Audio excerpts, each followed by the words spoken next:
আসসালামু আলাইকুম রহমতুল্লাহি ওয়া বারাকাতুহু। আশা করি সবাই ভালো আছেন।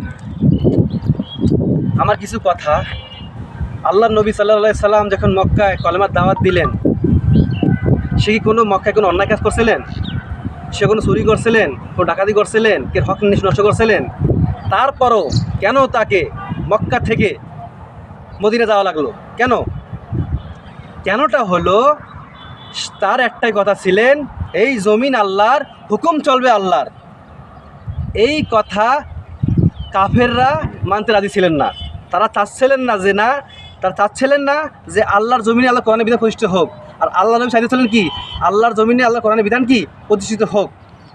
এই একটা কারণে কি আছেন, তাকে মক্কা থেকে মদিনা যাওয়া লাগছেন।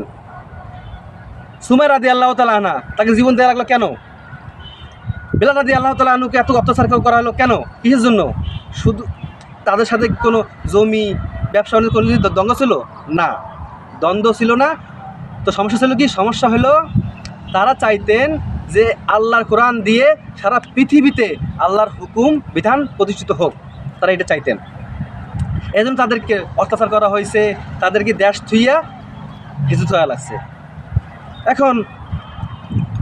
এখন আপনারা এখন এই বর্তমান যুগে কিছু মানুষ আছে, তারা আল্লাহর বিধানকে চান না, আল্লাহর কোরআনের বিধান প্রতিষ্ঠিত হোক এটা তারা কি চায় না। এখন একদল মুমিনকে বের হইতে হবে, যে কলমার উপর ঐক্যবদ্ধ হইতে হবে, লা ইলাহা ইল্লাল্লাহু মুহাম্মাদুর রাসূলুল্লাহ সাল্লাল্লাহু আলাইহি ওয়াসাল্লাম, এই কথার উপর ঐক্যবদ্ধ হয়ে আল্লাহর এই জমিনে আল্লাহর কোরআনের বিধানকে প্রতিষ্ঠিত করতে হবে। তাইলে আমি আপনি সমস্ত মানবজাতি কি শান্তি থাকতে পারবো।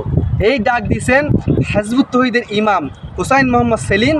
উনি বলতেছেন, আসেন ভাই আমরা সব ঐক্যবদ্ধ হয়ে আল্লাহর এই জমিনে আল্লাহর কোরআনের বিধানকে আমরা সবাই মিলে প্রতিষ্ঠিত করি। আল্লাহ হাফিজ।